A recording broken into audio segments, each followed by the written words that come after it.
भाई, यदि तुम्हें प्रियालाल की प्राप्ति करनी है, संसार चक्र से मुक्त होना है, तो मेरी बात मान लो। संगम त्यक्त्वा, किसी का भी संग न करो।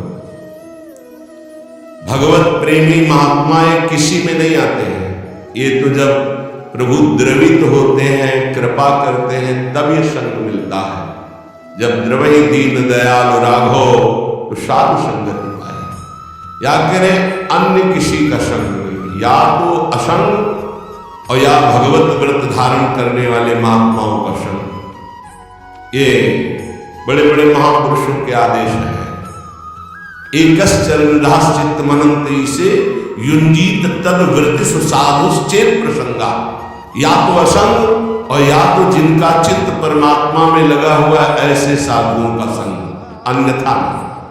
आगे कह रहे हैं पिशाच है सबके हृदय में, काम पिशाच। यह ऐसा राक्षस है, कभी अघाने वाला नहीं। भगवान ने इसे महापापी कहा है। और ये महासनो, बहुत खाने वाला लेकिन कभी ना खाने वाला, अर्थात भोगते भोगते मर जाओ पर कभी तृप्त नहीं हो सकते। इसलिए ये जो पुरुष शरीर का आकर्षण विपरीत शरीरों के प्रति है, ये राक्षसी भाव है। गृहस्थी में धर्मयुक्त एक पत्नी व्रत या एक पति व्रत लेकर के इस पिशाच पर विजय प्राप्त की जाती है। और विरक्ति में पूर्णतया भगवान के आश्रित होकर, गुरु भगवान के आश्रित होकर इस विकार पर विजय प्राप्त की जाती है। साधन में बड़ी ऊंचाई तक ये काम भ्रष्ट कर देता है। इसे पिशाच कहा गया है। जैसे किसी ने पूछा था कि शास्त्रों में लिखा है नरकस्य नारी, लिखा हुआ है, तो क्या स्त्री नरक है?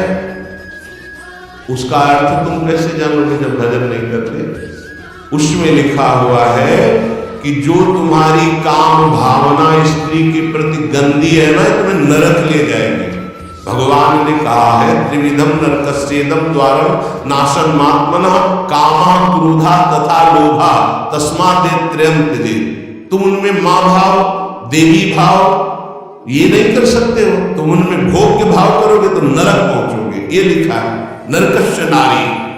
जो नारी के प्रति काम भोग की भावना से देखता है सब माताओं बहनों की तरफ, उसका नरक जाना निश्चित है। अशुभ गति को व्यभिचारी प्राप्त होता है। जो शास्त्रों की भाषा को नहीं समझते, वो शास्त्रों के प्रति अंगुली उठाने लगते, उसमें ऐसा लिखा है।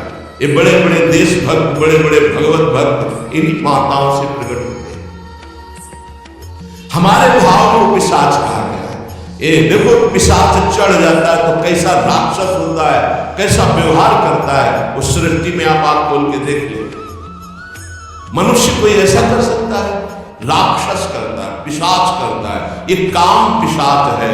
ये चढ़ जाए तो पूज्य और जिनका हम रक्षण करना चाहिए उनका शोषण प्रारंभ कर देता है। ये ऐसा नीच है, भगवान बचावे। बहुत ही पापी है, बहुत ही खाने वाला, कभी ना खाने वाला, इसलिए इसको कहा गया है। जहां कोई अर्थ भावना को नहीं समझ पाता, वहां शास्त्र पर अंगुली उठाता है। जैसे इस श्लोक को अगर साधारण शब्दों में लिया जाए और उसका उत्तर दिया, गलत हो जाएगा। संगम त्यक्त्वा स्त्री पिशाच्या, इसका भाव है स्त्री के प्रति जो काम भाव तुम रखते हो, पिशाच भाव है, तुम्हें राक्षस बना देगा। इसलिए भगवत प्रेमी महात्माओं का संग और असंग और विपरीत शरीरों के प्रति काम भाव का चिंतन, ये तुम्हें राक्षस बना देगा। राक्षस जो अपने ही केवल वासनाओं की पूर्ति चाहता है, वो जैसे भी हो उसे राक्षस कहते हैं। समस्त वासनाओं पर सम्यक प्रकार से विजय प्राप्त किए हुए महात्मा को भगवत साक्षात्कार होता है। जिसे एक बार भगवत साक्षात्कार हो जाता है, वो जिधर देखता है उधर वही दिखाई देते हैं। रूप छके घूमत न है, तन को तनिक न भान, नारायण दृग जल भाई यह प्रेम पहचान। ऐसा थोड़ी कि तुम बोल दो कि मैं डॉक्टर हूं, डिग्री है तुम्हारे पास, चलो ऑपरेशन करके दिखाओ, सम्यक रूप से तब माना जाएगा।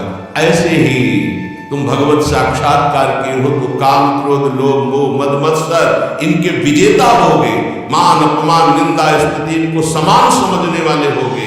तभी कह रहे सम्यक रूप से समस्त वासनाओं का मूलच्छेद करके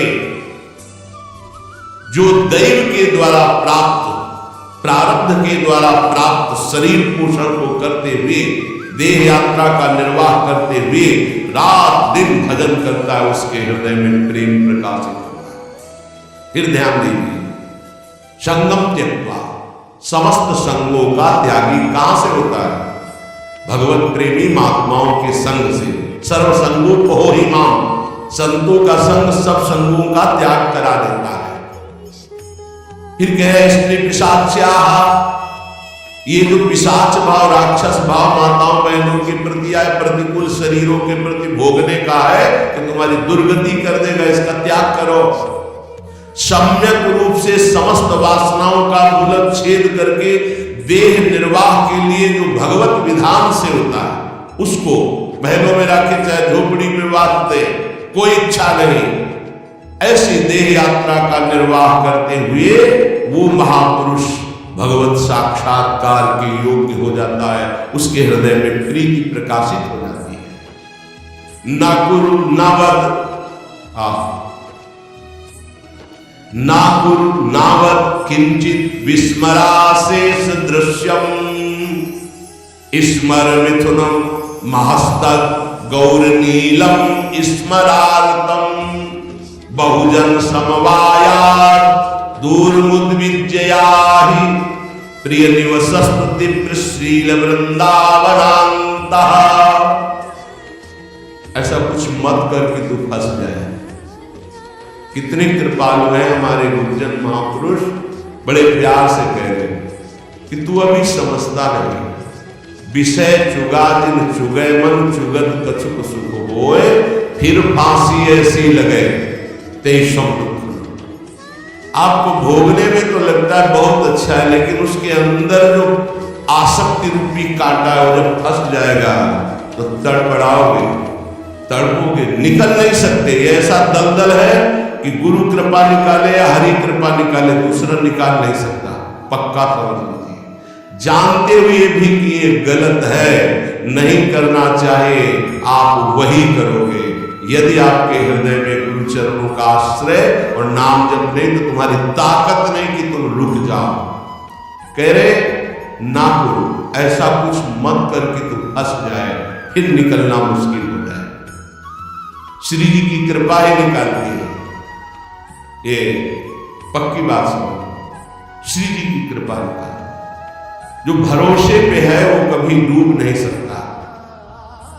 जो गुरुजनों का भरोसा लिए वो कभी नहीं डूब सकता है। विश्वास रखो, चाहे जितना पतित हो गया हो, चाहे जितना नीचे गिर गया हो, एक दिन वो चमकेगा। जैसे नाव बहुत बढ़िया है लेकिन खेवैया नहीं है, तो नाव जर्जर हो और खेवैया चतुर हो तो निकाल ले जाएगा। विश्वास करो, निकाल ले जाएगा। माना आप साधनहीन बहुत पतित हो, लेकिन गुरुदेव का आश्रय ले लिया। बहुत बड़े महापुरुष श्री संत पलटू जी बहुत बड़े नाम जापक रहे, बहुत बड़े नाम जापक, रात दिन उनके हृदय में नाम से पूज्य पादुरियावाद विशेष साधन करते थे श्री पलटू साहब का। वो कह रहे नाव मिली केवट नहीं, कैसे उतरे पार, कैसे उतरे पार पथिक विश्वास न आवे। महापुरुषों के वचन बहुत ध्यान से सुनिएगा। नाव मिली केवट नहीं, कैसे उतरे पार, कैसे उतरे पार पथिक विश्वास न आवे। लगे नहीं वैराग्य यार, कैसे कह पावे। मन में धरे न ज्ञान, नहीं सत्संगति रहनी। बात करे नहीं कान, प्रीत बिन जैसी कहनी। छूटी डगमगी नाही, संत को बचन न माने, मूर्ख तजे विवेक चतुरई अपनी आने। पलटू सदगुरु शब्द का तनिक न करे विचार, नाव मिली केवट नहीं कैसे उतरे पार। बहुत बढ़िया नाव मिल गई भवसागर से पार होने के लिए मानव ने, लेकिन सदगुरु वर्ण नहीं किया, फिर तो नाव पार नहीं हो सकती, क्योंकि खिवैया ही नहीं है। सदगुरु रूपी खिवैया मिल जाए तो जर्जर नाव को भी पार कर जाए, अर्थात कितना भी पतित नीच क्यों न हो महान बन जाए। कैसे उतरे पार पथिक विश्वास न आवे।